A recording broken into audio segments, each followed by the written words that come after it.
চলুন আজকে আপনাদের সঙ্গে অগোছালো একটা ভিডিও শেয়ার করা যাক। আসসালামু আলাইকুম everyone, welcome back to my video. অগোছালো ভিডিও বললাম কারণ হচ্ছে ভিডিও করার কোনো প্রিপারেশন ছিল না। হঠাৎ করে মনে পড়লো যে আমার ফোনে তো সব ভিডিও আপলোড করা হয়ে গেছে, নতুন ভিডিওর প্রয়োজন। সেজন্য সেই মুহূর্তে ভিডিওটা করা, বাট ওইভাবে গুছালো হয়নি ভিডিওটা। একটা ভিডিও করতে গেলে অনেক বেশি সময় লাগে, বিশেষ করে রান্নার রেসিপি। রান্না যখন করতে যাই সব কিছু গুছিয়ে এক জায়গায় রাখার পরে দেন হচ্ছে ভিডিও করা হয়। আর দেখবেন যে ভিডিও ছাড়া যে আমরা রেসিপিগুলো করে থাকি সেগুলো ঝটপট রান্না হয়ে যায়। আর যখন ভিডিও করি তখন অনেক টাইম লাগে। যারা কুকিং ভিডিও আপলোড করে তারা জানে যে শ্যুট ছাড়া মানে ক্যামেরা ছাড়া হচ্ছে রান্না দ্রুত হয়ে যায়, আর শ্যুট করতে গেলে টাইমটা অনেক বেশি লাগে। আমার আজকের রেসিপি হবে গরুর মাংস দিয়ে ডাল ভুনা। এখানে হচ্ছে পেঁয়াজ ব্রাউন কালার করে ভেজে মশলা দিয়ে দিয়েছি, ফ্রিজে ছিল, সব মশলা একত্রিত করে বেটে নিয়েছি। জিরা বাটা, আদা বাটা, রসুন বাটা, দেন হচ্ছে এখানে শুকনা মরিচ গুঁড়ি অ্যাড করে দিয়েছি এবং হলুদ গুঁড়ি অ্যাড করে দিলাম পরিমাণ মতো। রেডিমেড গরম মশলা গুঁড়ি অ্যাড করে দিলাম। দেন হচ্ছে এখানে অ্যাড করে দিচ্ছি গরুর মাংসের মশলা এবং পরিমাণ মতো লবণ, আস্ত এলাচ এবং লবঙ্গ। এরপর হচ্ছে সামান্য পরিমাণে পানি দিয়ে দিয়েছি যাতে করে মশলাটা পুড়ে না যায়। এরপরে মশলাকে খুব ভালো করে কষিয়ে নিব। রান্নাটা ঝটপট করছি কারণ হচ্ছে আমরা ডক্টরের কাছে যাব। বাসায় 3 জন ছিলাম, 3 জনের পরিমাণ অনুযায়ী হচ্ছে দুপুরে রান্নাটা করে নিয়েছি। রাত্রের ডিনারটা বাইরেই করে নিব। এই মাংসটা ছিল হচ্ছে গরুর মাথার মাংস, যেটা ডাল দিয়ে রান্না করলে অনেক বেশি মজা হয়ে থাকে।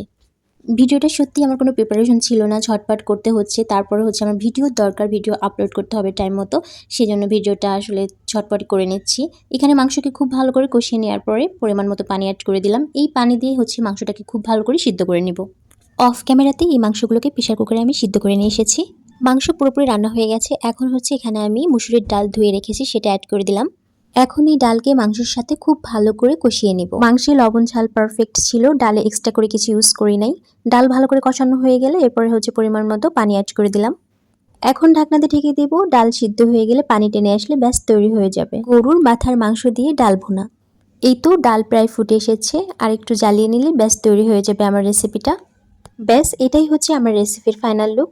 এরপরে হচ্ছে আমরা খাওয়া দাওয়া করে বের হয়ে যাব ডক্টরের কাছে। খাওয়া দাওয়া করার পর অবশ্যই একটু বিশ্রাম করে দেন হচ্ছে রেডি হয়ে তারপরে চলে গিয়েছিলাম ডক্টরের কাছে। আমরা গিয়েছিলাম চোখের ডাক্তারের কাছে, কারণ হচ্ছে আমার বাচ্চার চোখে একটু সমস্যা আছে, সেটা দেখানোর জন্য। ডক্টর দেখাতে গিয়ে একটু সিরিয়ালে সব মিলে একটু টাইম লেগেছিল, রাত হয়ে গিয়েছিল। এরপর হচ্ছে ডক্টর দেখানো শেষে আমরা চলে এসেছি বাইরে।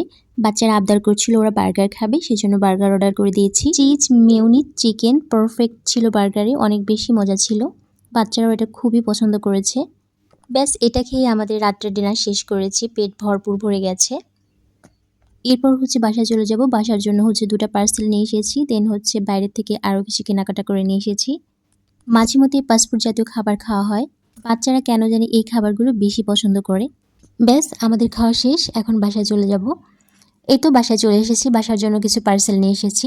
সো ফ্রেন্ডস, আমার আজকের ভিডিও আপনাদের কেমন লাগলো অবশ্যই কমেন্ট বক্সে জানিয়ে যাবেন। আজকের মতো এখানে বিদায় নেব। দোয়া করি সবাই সুস্থ থাকবেন, ভালো থাকবেন, আমার জন্য দোয়া করবেন। আল্লাহ হাফিজ। Thanks for watching.